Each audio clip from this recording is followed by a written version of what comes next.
গল্প বলছি না, আমি হিসাব দিচ্ছি। কারণ কিছু ক্ষতি কবিতা হয় না, সেগুলো রক্ত হয়ে কথা বলে। এই বাংলার মাটিতে জন্ম আমার, এই মাটির নামেই পরিচয়। তবুয়া নিজের ভবিষ্যৎ খুঁজতে অন্য রাজ্যের লাইনে দাঁড়াই। একশো মানুষ কাজ খুঁজতে এখানে আসতো আজ এই মাটির ছেলেরাই পরিচয়হীন হয়ে বাইরে বাঁচে। আমি পড়েছি, আমি শিখেছি, আমি যোগ্য ছিলাম, তবু আমাকে বলা হলো এখানে জায়গা নেই।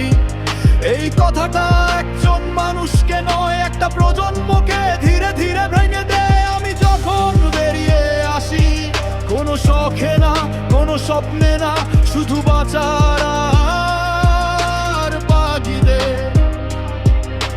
বাইরে গিয়ে বুঝলাম কাজ পাওয়া যায়, কিন্তু নিরাপত্তা নয়। পরিশ্রমের দাম আছে মানুষের নয়। কত প্রবাসী মাস শেষে টাকা পায়নি, কত প্রবাসী হিংস্রতার শিকার হয়েছে, কত প্রবাসী ট্রেনের মেঝেতে অচেনা লাশ হয়ে ফিরেছে। এই খবরগুলো খবরে থাকে না, কারণ ওগুলো ভোট নয়। আমি টাকা পাঠাই বাড়িতে, এই টাকায় রাজ্যের বাজার চলে, ট্যাক্স চলে, সরকারের হিসাব চলে, কিন্তু কেউ জিজ্ঞেস করে না এই টাকা আনতে আমার শরীরটা কতটা ভেঙেছে। লাল বলেছিল শ্রমিকই শক্তি, শ্রম দিলাম, শক্তি হারালাম। সবুজ বলেছিল বদল আসবে, ভরসা দিলাম, কিন্তু বদলটা ভাষণের বাইরে গেল না। স্কিম এসেছে, তালিকা হয়েছে, কিন্তু কাজ হয়নি। ভাতা পাওয়া গেছে, কিন্তু ভবিষ্যৎ নয়। আমাদের বলা হয়েছে নাও চুপ থাকো, কিন্তু কেউ বলেনি এসো করি।